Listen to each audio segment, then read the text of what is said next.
IT दिग्गज NR Narayan मूर्ति ने कुछ दिनों पहले हफ्ते में 70 घंटे काम करने की बात कही थी, जिस पर काफी बहस हुई।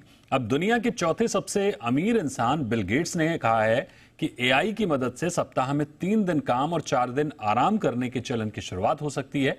ऐसा होने से लोगों को ज्यादा समय मिलेगा और लोग अपने और अपनों के लिए समय निकाल पाएंगे।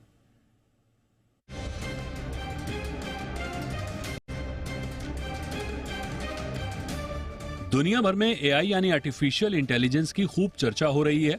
कोई इस टेक्नोलॉजी की तारीफ कर रहा है तो कोई इसे नौकरियों के लिए खतरा बता रहा है। अब जो खबर सामने आई है वो आईटी दिग्गज एनआर नारायण मूर्ति के बयान से ठीक उलट है। एनआर नारायण मूर्ति ने कुछ दिनों पहले नौकरी पेशा लोगों को हफ्ते में 70 घंटे काम करने की बात कही थी।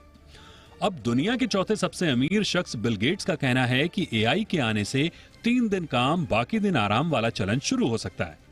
माइक्रोसॉफ्ट के को-फाउंडर बिल गेट्स ने कहा है कि भविष्य में ऐसा कभी नहीं हो सकता कि कोई टेक्नोलॉजी इंसानों की जगह ले ले, बल्कि इसकी मदद से पेशेवर लोगों का सप्ताह में काम करने का समय कम जरूर हो जाएगा।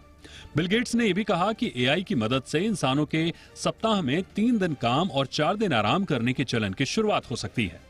यही नहीं, ऐसी भी संभावनाएं बनती जा रही हैं कि आने वाले समय में एआई को समाज पूरी तरह से अपना लेगा।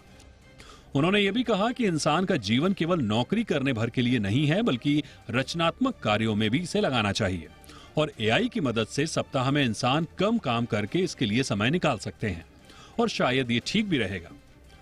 आपको याद होगा कि कुछ दिनों पहले इन्फोसिस के को-फाउंडर नारायण मूर्ति ने कहा था कि अगर भारत चीन जैसे देशों से भी बड़ी अर्थव्यवस्था बनना चाहता है तो इसके लिए भारत के युवाओं को हफ्ते में 70 घंटे काम करना चाहिए। उन्होंने ये भी कहा था कि देश के युवा अगर हफ्ते में 70 घंटे काम करेंगे तो दुनिया की उन इकोनॉमी से प्रतिस्पर्धा कर सकते हैं जिन्होंने महज 2-3 सालों में बड़ी कामयाबी हासिल कर ली है। उधर माइक्रोसॉफ्ट के को-फाउंडर बिल गेट्स ने यह भी कहा कि आने वाला भविष्य ऐसा होगा जहां मशीनों की जरूरत बढ़ जाएगी और इसकी आशंका से इनकार नहीं किया जा सकता है। लेकिन उन्होंने ये भी उम्मीद जताई है कि एआई किसी भी तरह से इंसानों की नौकरियों को नहीं खाएगा, बल्कि इसे हमेशा के लिए बदल देगा। लोगों के पास अधिक समय होगा तो लोग अपने लिए और अपनों के लिए समय निकाल पाएंगे। ब्यूरो रिपोर्ट, जी मीडिया।